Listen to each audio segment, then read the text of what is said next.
South ఇండియాలోని అతి తక్కువ ధరలకి రత్నాలనందించే ఏకైక సంస్థ 6JVR.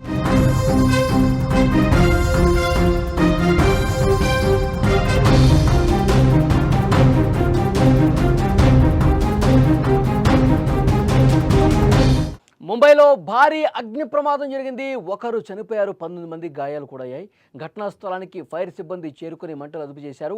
36 మందిని అగ్నిమాపక సిబ్బంది కాపాడారు. 4 ఏళ్ల బాలుడి పరిస్థితి విషమంగా ఉంది. విద్యుత్ షార్ట్ సర్క్యూటే కారణమా? దహిసార్ ప్రాంతంలో బిల్డింగ్లో ఈ ఘటన జరిగింది. ఒక్కసారిగా అపార్ట్మెంట్ వాసులందరూ కూడా షాక్కి గురయ్యారు. ముంబై మహానగరంలో విషాదం చోటు చేసుకుంది. దహిసార్ తూర్పు ప్రాంతంలోని ఓ భవనంలో భారీ అగ్ని ప్రమాదం సంభవించింది. ఈ దుర్ఘటనలో ఒక వ్యక్తి చనిపోగా 19 మంది తీవ్రంగా గాయపడ్డారు. తీవ్ర గాయాలైన ఒక 4 ఏళ్ల బాలుడి పరిస్థితి విషమంగా ఉన్నట్టు వైద్యులు చెప్తున్నారు.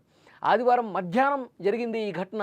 అక్కడి స్థానికులను, ముంబై ప్రజలను దిగ్భ్రాంతికి గురి చేసినటువంటి పరిస్థితి ఉంది.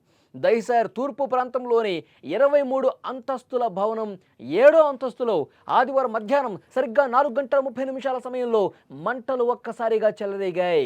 దీన్ని గమనించిన స్థానికులు వెంటనే పోలీసులకు, అగ్నిమాపక సిబ్బందికి సమాచారం అందించారు. దాంతో 7 ఫైర్ ఇంజన్లు హుటాహుటిన అక్కడికి వచ్చి మంటలు ఆర్పే ప్రయత్నం చేశారు. ఘటనా స్థలానికి చేరుకొని మంటలు ఆర్పుతున్నటువంటి దృశ్యాలు ఒకవైపు మీకు స్క్రీన్ మీద కనిపిస్తోంది. పెద్ద ఎత్తున మంటలు అలుముకొని ఒక్కసారిగా పొగ విపరీతంగా అలుముకుంది. 23 అంతస్తుల బిల్డింగ్లో 7వ ఫ్లోర్లో ఒక్కసారిగా మంటలు రావడంతో చాలా ఇబ్బందికర పరిస్థితులు అక్కడ ఏర్పడాయి. ఆ అపార్ట్మెంట్లో నివసిస్తున్న వాళ్ళందరూ కూడా ఒక్కసారిగా భయాందోళనకు గురయ్యారు, షాక్ గురైపోయారు. వెంటనే కిందకి దిగేసి వచ్చేశారు. తర్వాత వాళ్ళందరూ కూడా అగ్నిమాపక సిబ్బందికి, ఇక్కడ స్థానిక పోలీస్ యంత్రాంగానికి కూడా సమాచారం ఇచ్చిన పరిస్థితి. హుటాహుటిన వాళ్ళు అక్కడికి చేరుకున్నారు. హుటాహుటిన వాళ్ళు మంటలు ఆర్పే ప్రయత్నం చేశారు. అప్పటికే కొంతమందికి గాయాలయ్యాయి. వాళ్ళని హుటాహుటిన మళ్ళీ అంబులెన్సులు రప్పించి అంబులెన్సులో స్థానిక ఆసుపత్రులు కూడా తీసుకెళ్లిన పరిస్థితి. ఒక 4 ఏళ్ల బాలుడి పరిస్థితి ఇంకా విషమంగానే ఉన్నట్టుగా సమాచారం వస్తుంది. గాయాల పాలైన వాళ్ళు ఆసుపత్రుల్లో చికిత్స పొందుతున్నారు. ఒకరు చనిపోయిన పరిస్థితి. అగ్నిమాపక సిబ్బంది అక్కడ సహాయక చర్యలు చేపట్టే క్రమంలో కొన్ని ఆటంకాలు కూడా ఏర్పడాయి. ఎందుకంటే దట్టంగా పొగ అలుముకునేసరికి వాళ్ళు పైకి వెళ్ళి మంటలు ఆర్పే ప్రయత్నంలో ఇబ్బందికర పరిస్థితులు కూడా వచ్చాయి. అగ్నిమాపక సిబ్బంది అయినప్పటికీ కూడా వాళ్ళు సాహసోపేతంగా వ్యవహరించారు. నిచ్చెనల సాయంతో 36 మందిని సురక్షితంగా కిందకు తీసుకొచ్చిన పరిస్థితి. విజువల్స్లో మీరు చూడొచ్చు. నిచ్చెన వేసి వాళ్ళని ఏ విధంగా కిందకి దించుతున్నారో కూడా చాలా స్పష్టంగా ఆ విజువల్లో మనకు అర్థమవుతుంది. వాళ్ళలో 19 మంది గాయపడ్డారు. వాళ్ళని అక్కడ దగ్గరలో ఉన్న నార్థర్న్ కేర్ ఆసుపత్రికి తీసుకెళ్లారు. ఈ ఘటనలో దురదృష్టవశాత్తు ఒకళ్ళు చనిపోయారు. చికిత్స పొందుతున్న వారిలో 4 ఏళ్ల బాలుడి పరిస్థితి ఇంకా ఆందోళనకరంగానే ఉన్నట్టుగా వైద్యులు తెలియజేస్తున్నటువంటి పరిస్థితి. ఈ అగ్ని ప్రమాదానికి గల కారణాలపై పోలీసులు ఆల్రెడీ దర్యాప్తు ప్రారంభించారు. భవనంలో 7వ అంతస్తులో ఉన్న విద్యుత్ వైర్లు షార్ట్ సర్క్యూట్ అవ్వటం లేదా సరిగా పనిచేయకపోవటం వల్ల ఈ విధంగా మంటలు రాజుకొని ఉంటాయని ప్రాథమికంగా అనుమానిస్తున్నారు. మంటలు విద్యుత్ వలయం నుంచి పై అంతస్తులకు కూడా వ్యాపించాయి. ఏదేమైనా అగ్ని ప్రమాదానికి గల కారణాలపై దర్యాప్తు అయితే చాలా వేగంగా జరుగుతుంది.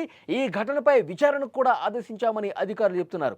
ఇంత పెద్ద ప్రమాదం జరగటం తీవ్ర ఆందోళన కలిగిస్తుంది. ఎందుకంటే ముంబైలో మొత్తం కూడా అతిపెద్ద బిల్డింగ్స్ ఉంటాయి. ఏ ఒక్క బిల్డింగ్లో కింద ప్రమాదం జరిగినా లేదంటే పైన ప్రమాదం జరిగినా వెంటనే అక్కడికి చేరుకుని ఆర్పే పరిస్థితి ఉంటుంది. కానీ మిడిల్లో ఈ 23 అంతస్తుల బిల్డింగ్లో 7వ ఫ్లోర్లో ఈ ప్రమాదం జరగటంతో ఒక్కసారిగా ఆ పై ఫ్లోర్లో ఉన్నవాళ్ళు, కింద ఉన్న వాళ్ళందరూ కూడా భయభ్రాంతులకు గురైన పరిస్థితి. ఊటావుటిన అగ్నిమాపక సిబ్బందికి తెలియజేయడం. ఎందుకంటే దట్టమైన పొగ ఒక్కసారిగా అలుముకోవడంతో ఆ 7 ఫ్లాట్కి సంబంధించి పైన కింద అతి సమీపంగా ఉన్నవాళ్ళు కూడా ఉక్కిరిబిక్కిరైపోయారు. దట్టంగా పొగ అలుముకుంది. వాళ్ళందరూ ఇబ్బంది పడ్డ పరిస్థితి. కొంతమందికి గాయాలైన పరిస్థితి. సో అందరూ ప్యానిక్ అయిపోయారు అనమాట. వెంటనే అక్కడికి వచ్చిన అగ్నిమాపక సిబ్బంది 7 ఫైర్ ఇంజిన్లతో వాళ్ళందరూ వచ్చి ఊటవుట్న వాళ్ళందరినీ కాపాడే ప్రయత్నం చేశారు. పైన పొగ అలుముకొని చిక్కుకుపోయినటువంటి వాళ్ళు కొంతమంది ఉన్నారు. శ్వాస ఆడక ఇబ్బంది పడ్డ వాళ్ళందరూ కొంతమంది ఉన్నారు. కొంత గాయాల పైన వాళ్ళు ఉన్నారు. వాళ్ళందరినీ కూడా నిచ్చెన సాయంతో దించేస్తున్నారు. అతిపెద్ద నిచ్చెన అక్కడ వేసి అక్కడ చిక్కుపోయిన వాళ్ళందరినీ కూడా ఒక విండో నుంచి గ్రిల్స్ వాటిని తొలగించి ఏ విధంగా బయటికి తీసుకొస్తా ఉన్నారో కూడా విజువల్స్లో మనం చూస్తున్నాం. దురదృష్టవశాత్తు ఒకరు మంటల్లో చిక్కుకొని చనిపోయారు. ఇంకొక 4 ఏళ్ల బాలుడు కూడా తీవ్రంగా గాయాలైన పరిస్థితి. అతను ఆసుపత్రిలో చికిత్స పొందుతున్నాడు. ఇంకా అతని పరిస్థితి విషమంగా ఉంది. దాదాపు 30 మంది కూడా కొంతమందికి గాలి ఆడక అపస్మారక స్థితిలోకి వెళ్ళారు. కొంతమందికి స్వల్పంగా గాయాలయ్యాయి. కొంతమందికి ఒక ప్యానిక్ అయిపోయి ఆందోళనకు గురై ఆసుపత్రిలో జాయిన్ అయినటువంటి పరిస్థితి ఉంది. సో 30 మంది వరకు చికిత్స పొందుతున్నారు. ఆ 30 మందికి ఎలాంటి ప్రమాదం లేదు. అయితే ఆ 4 ఏళ్ల బాలుడు మాత్రం కొంత ఇబ్బందికర పరిస్థితి ఉందని చెప్పి వైద్యులు చెప్తున్నారు. అయితే ఈ ప్రమాదానికి కారణం ఏం కనిపిస్తుంది? ఈ ప్రమాదానికి గల కారణాన్ని విశ్లేషిస్తూ ఉన్నారు. ఇప్పటికే దర్యాప్తు ప్రారంభమైంది. షార్ట్ సర్క్యూట్ ఏ విధంగా జరిగింది? విద్యుత్ వైర్లు అక్కడ ఉండటంతో పెద్ద ఎత్తున ఆ విద్యుత్ వైర్ల వల్లే ఈ ప్రమాదం జరిగి ఉండొచ్చని ఒక అనుమానం వ్యక్తం అవుతున్నప్పటికీ కూడా ఇంకా ఇతర కారణాలు ఏమైనా ఉన్నాయా అని చెప్పి లోతుగా విశ్లేషిస్తున్నటువంటి పరిస్థితి ఉంది. చుట్టుపక్కల ఉన్నవాళ్ళు కూడా అక్కడ అందరూ కూడా షాక్ అయిపోయారు. వెంటనే ఎప్పుడూ జరిగినటువంటి ఘటన ఒక్కసారిగా పొగలు అలుముకుంటూ మంటలు వ్యాపించడంతో అందరూ కూడా తీవ్ర భయాందోళన వ్యక్తం చేశారు. హుటాహుటిన అత్యంత వేగంగా అగ్నిమాపక దళం స్పందించి అక్కడికి వచ్చి మంటలు అరిపి రెస్క్యూ చేయడం వల్ల చాలా ప్రాణాలు కాపాడుకోగలిగామంటూ అక్కడి స్థానికులు కూడా మాట్లాడుతున్నారు.